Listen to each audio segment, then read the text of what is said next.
Welcome to another episode of Malicious Compliance by TaleSquare. Today, we're diving into 4 stories where sticking to the rules brings unexpected outcomes. First up, a bold move against strict school dress codes and no fashion boots allowed. No fashion boots allowed. A few years back when I was in high school, I lived in a small country town as a very flamboyant, obviously queer teenage boy, without even needing to say anything. Needless to say, I was definitely the most popular kid in school, and everyone was totally supportive. Just kidding. Even the staff at the school wasn't the biggest fan of me, unfortunately, even though I was a not-so straight, a student who never caused any trouble. Luckily, being raised on a very literal farm, my family was and continues to be really supportive. They knew how interested I was in fashion, and my parents surprised me on my birthday with this pair of heel Doc Marten Chelsea boots I had been saving up for. Obviously, I was ecstatic and wore them constantly, both in and out of school, for about a week before I was dress-coded for them.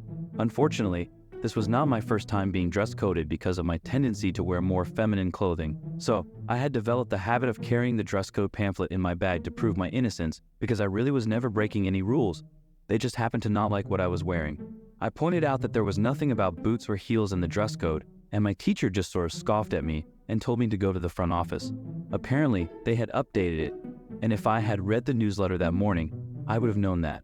I went up to the front office, and true to what she had said, they had added a rule to the effect of work boots are allowed but no fashion boots.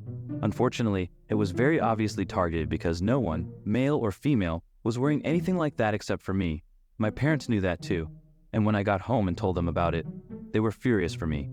My dad took me out the very next day after school to a boot store and literally bought me a $300 pair of women's black work boots, complete with some sparkly rhinestones on them. Quite frankly, these boots made me look more queer than the first pair ever did, and I love them. I wore these proudly with a black sparkly hat I already owned to school the next day and didn't even make it to second period before I was called to the front office for violating dress code. The assistant principal told me these were obviously violating the dress code, and I insisted that these were work boots. Practically every other kid wore cowboy boots to school every single day, so there couldn't possibly be a problem with mine. She wouldn't budge, and neither would I, so my parents were called, and it was escalated to the principal. Luckily, we expected this and were prepared. My dad showed up in all of his fresh-off-the-farm, dirt-covered glory to the principal's office. The conversation went something like this. She would sit there telling my father, "Those are very obviously for fashion and are violating dress code," and my father would respond with something like, "How do you know what my kid chooses to wear to work in? Since when is wearing boots breaking dress code? Look at everyone else." This went back and forth for what felt like an embarrassing amount of time, but by the end, I was allowed to wear my boots. Much to the annoyance of my old high school staff, I wore those black sparkly boots practically every day for the rest of my high school experience.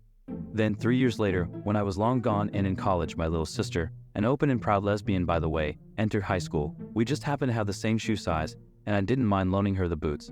She's a junior now and continuing my legacy of annoying the homophobic teachers and staff by wearing those same boots to school, which held up amazingly by the way, to this day. Guy who flits out over his internet speed gets less. So, a little backstory. I work for an internet provider company as a lead in the internet repair department. This means that I get calls from agents who either need help with a situation because they are stuck and don't know what to do, or when a customer escalates the call asking for a supervisor, manager, or someone above them. My department mainly handles internet issues like being offline, outages, replacing equipment, etc.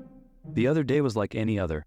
I'm getting calls from agents needing equipment transferred from one account to another, scheduling a technician for customers who refuse to do any troubleshooting. The list goes on. One of my main calls is an agent asking me to run a special tool that corrects the speed being sent to a customer. This usually happens when a customer upgrades or downgrades their internet speed, and it doesn't take right away. This only takes a couple of minutes and comes in later. On this particular day, I get a call from an agent who says her customer wants to speak to a supervisor because he's not getting the speeds he pays for. This happens quite a lot, usually because most people don't understand how the internet works and all the factors that affect the result of a speed test. This can include things like how far away you are from your router, whether you're testing on Wi-Fi or directly connected, how many devices you are using, and even things like how your residence is built. Stone and concrete don't allow Wi-Fi signals to travel well. When I looked at the customer's account, I saw that he was subscribed to 100 Mbps, megabits per second. Our normal plans are 300, 500, and a gig, which is 1,000. I asked the agent what results he was getting, and she told me it was 437 Mbps, which is way over what he's paying for. I told the agent to go ahead and transfer him to me, and I continue the discussion. Once the customer, we'll call him Darren, gets to me, I introduce myself and ask how I can help. Darren immediately starts yelling and cursing at me about not getting what he pays for and is extremely upset, even demanding credit on his account. I try to apologize and explain that speed test results can vary based on certain conditions, but he cuts me off, stating he's recording the call and will post everything on social media.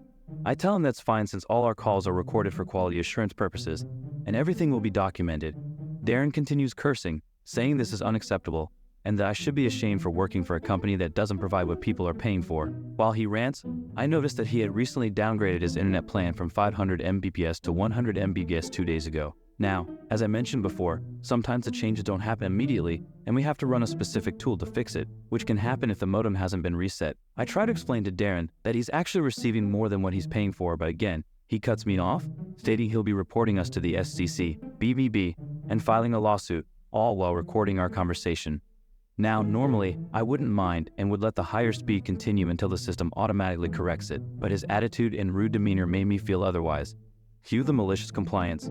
I respond to Darren saying, "Sir, you're absolutely right, and I'm so sorry you're not receiving the speeds you're paying for. I'll get this fixed right away." Now, the 100 speed plan Darren was on is a special plan for customers who are financially unable to make normal payments. He had to apply for this program and be approved based on his low income, so I run the fix tool on his internet and reduce his speed down to 100 as requested. I then ask him how his speed test results are now. Darren responds, "It's even worse than it was before. What kind of trick are you pulling on me?" I reply, "Sir, you told me you weren't getting the speeds you were paying for, and you were right. You recently applied for financial assistance to be downgraded to 100, and I fixed that for you. It was wrong of us to be sending you 500 when you're only paying for 100. I apologize for the inconvenience." After a few moments of silence, Darren mutters, "This is ridiculous," and disconnects the call. I left detailed notes on his account, so any future agent would know what happened that day, and he wasn't entitled to any credit on his bill. All I can say is, be careful what you complain about. Never call you again. Okay, done. About a dozen years ago, I was working in a banking call center. The company was informed of a governmental change that required us to have a tax ID number for everyone with a business credit card account, and we had an extremely short time frame to comply. There were tens of thousands of accounts missing this ID. It hadn't been previously required. A big group of us was given lists of customers to call. If they had the tax ID, we add it to the account and all would be well. If they didn't have it, we were instructed to switch them to a consumer, non-business card. If they didn't want that, we'd cancel their account on the spot. Due to the tight deadline, the customer had to decide during the call. Another nifty caveat was that we were only making 2 calls, and we were not allowed to leave messages. We couldn't drag this out waiting for people to call us back. If we spoke to them on the first call, we were done. If we still didn't get them on the second call, the account was auto-canceled. It sounds like a tough job, but surprisingly, it was going really well. 99% of the people I called were happy to comply or switch accounts. Then I called Karen. The phone rang and rang. Just as I was about to hang up, I heard that pause and double ring indicating the call had been forwarded, so I waited. Karen, what? I could hear background noise like she was out in public. Me?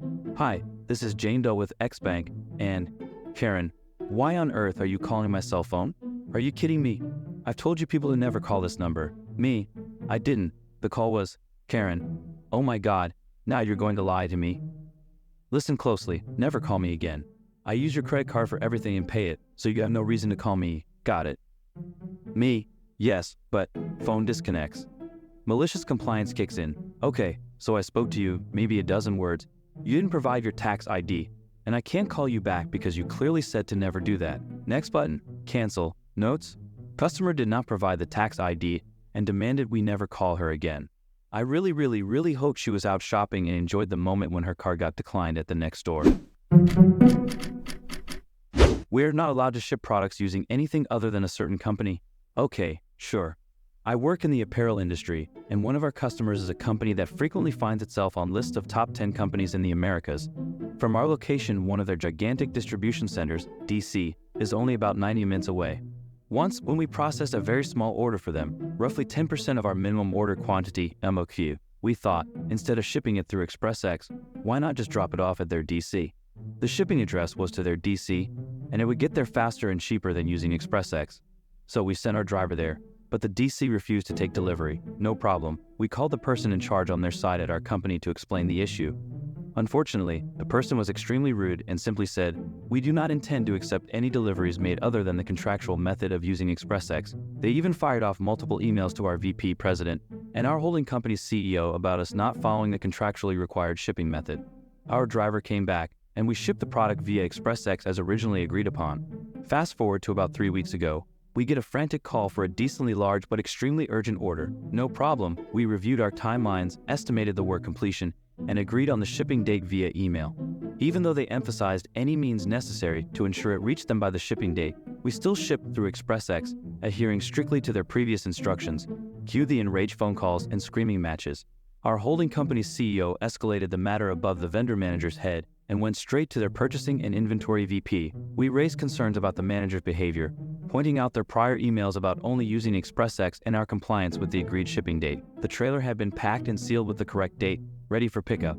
The ExpressX semi didn't arrive until 1:00 a.m., which was beyond our control. We followed the contract as stated. And guess what? They just lost 9 major universities in college football from their vendor management portfolio because of this.